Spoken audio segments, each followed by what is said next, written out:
didn't know that. You didn't know this was a big deal? I didn't know. It's a heavyweight title fight, Francis. For so long. So I should have wear some suit. It's okay. You look great anyway. Yeah. This fight, I feel like, has been one of your most discussed with with all the finance stuff, with all the contract stuff.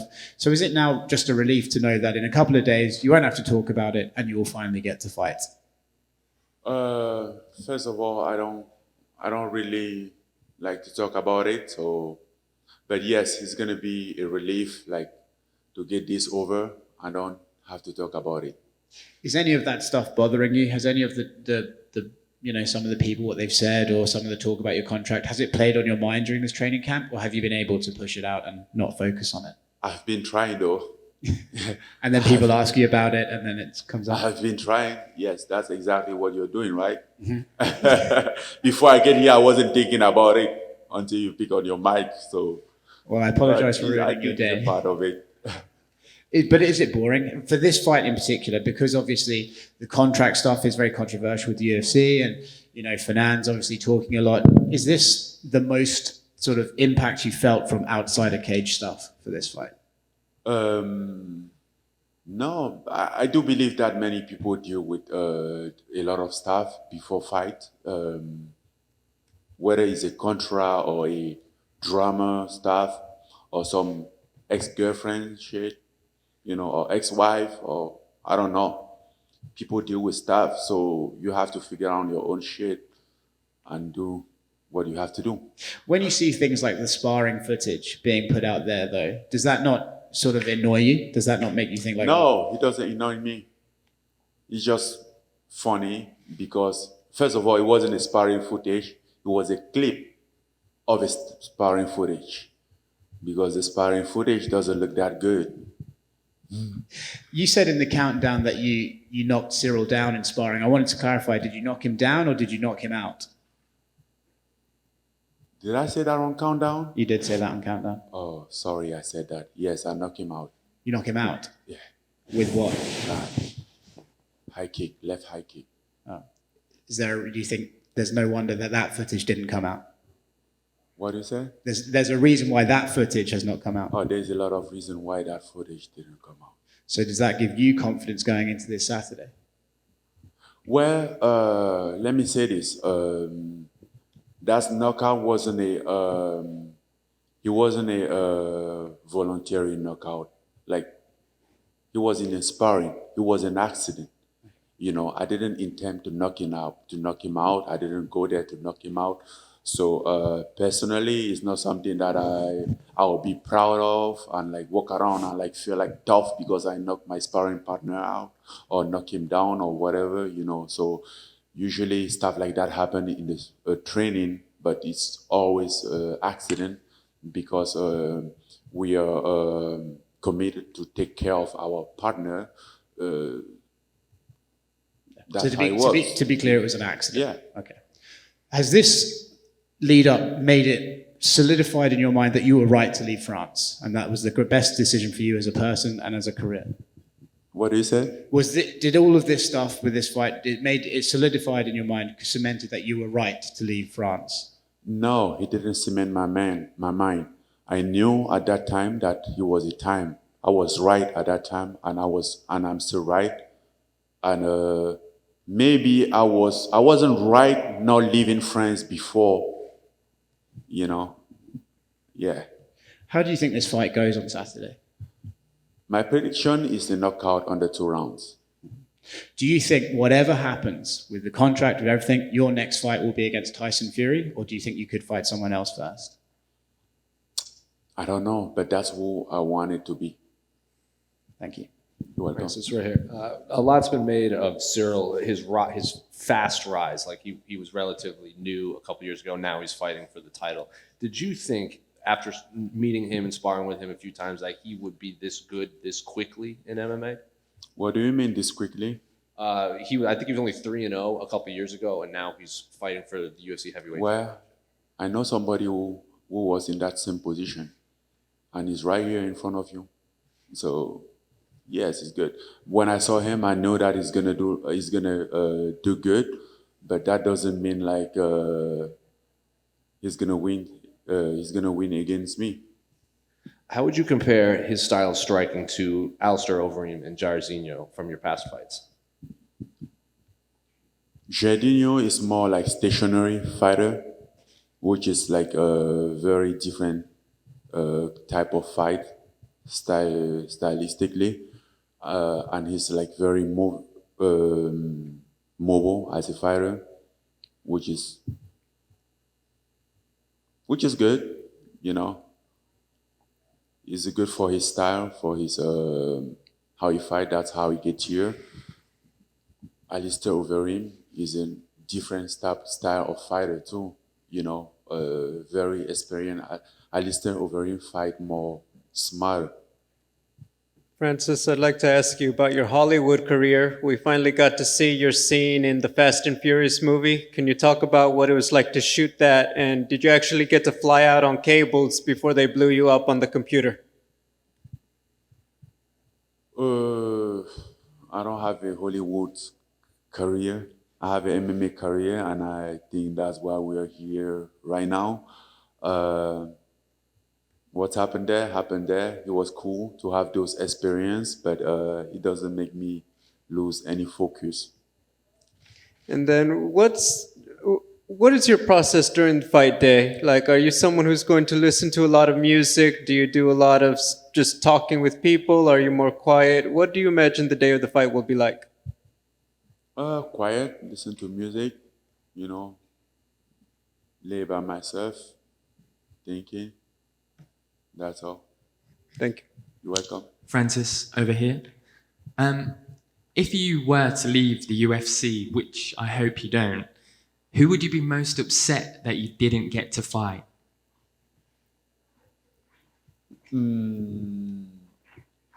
If I was leave the UFC, I don't know. I haven't think about that question.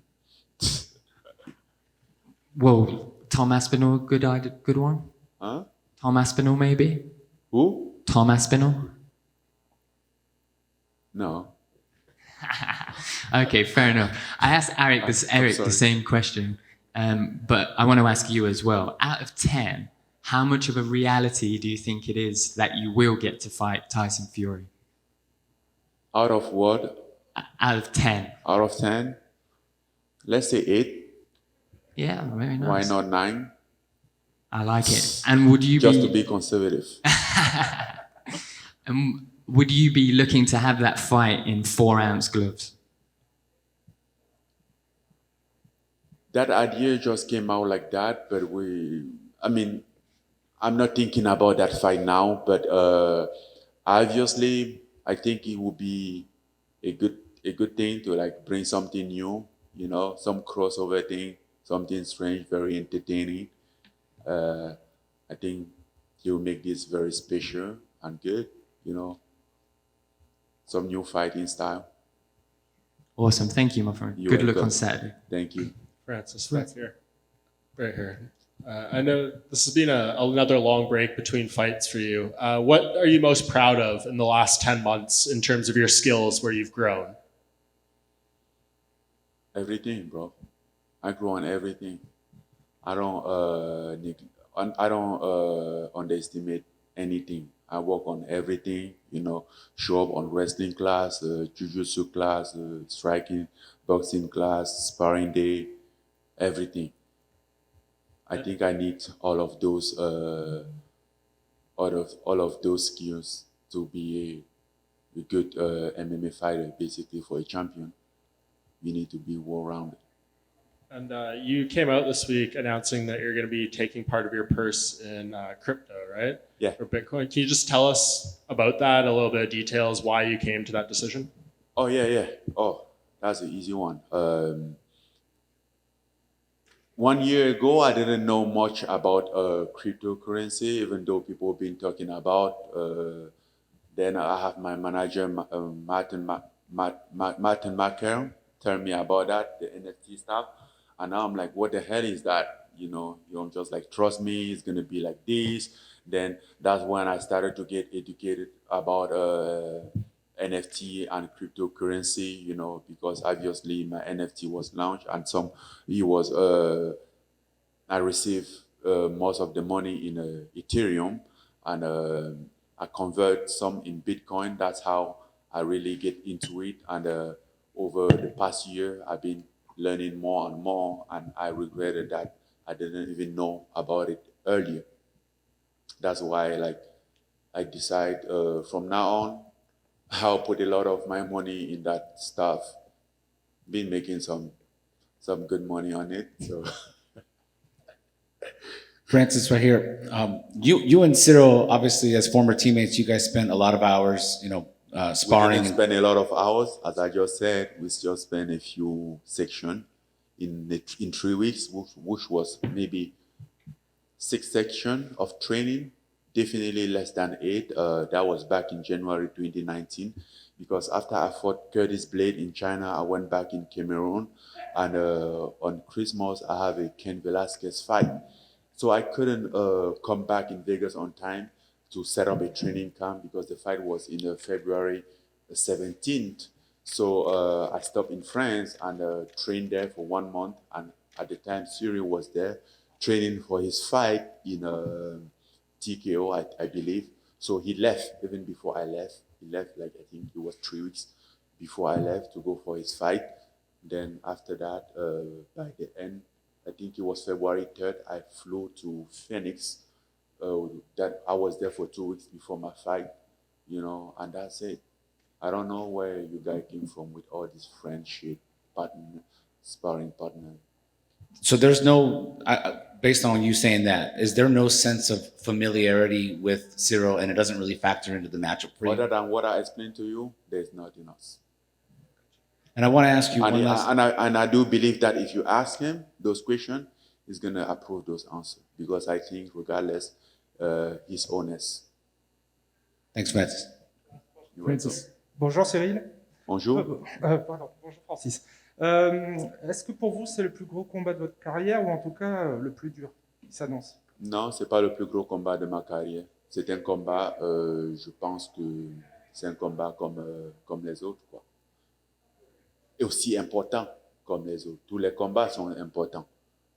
Un combat cesse d'être important quand on l'a déjà gagné, mais quand on s'y prépare, ça reste toujours important, soit le plus important. Oui. Vous dites que vous allez gagner en 2 rounds par KO. C'est quoi les clés de ce combat pour vous? C'est quoi la clé de ce combat? Je pense que il est très important de rester concentré sur l'adversaire, de garder la tête froide et la tête sur les épaules sur ce combat et mettre en exécution ce que je suis capable de faire. Bien évidemment,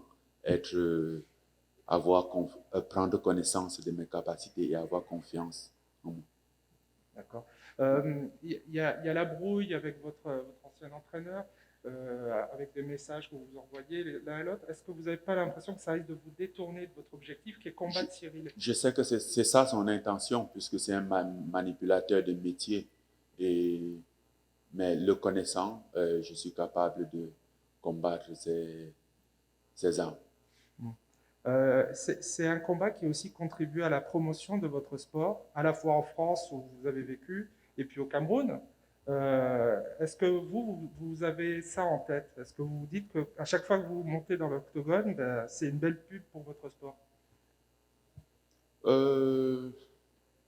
Oui, je pense que chacun d'entre nous, on contribue au sport en combattant, en respectant les règles et en faisant ce qu'il y a à faire. On contribue au sport. Et je suis également persuadé que en faisant ce que je fais, je contribue au sport, à mon sport, que ce soit en Afrique et en Europe, en France et partout ailleurs.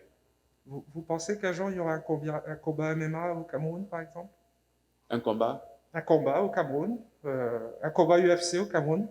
Combat UFC, je ne sais pas, je ne peux pas mettre ma main au feu sur ça parce que, ayant discuté quelques fois avec l'UFC, leur engagement n'était pas très rassurant à ce sujet, mais je suis persuadé qu'un jour, il y aura un grand combat au Cameroun et en Afrique pour les Camerounais et pour les Africains parce qu'il est impossible, il est inadmissible que le Cameroun ait 3 champions à l'UFC et l'Afrique ait 3 champions à l'UFC et ne mérite pas avoir des événements de grande envergure.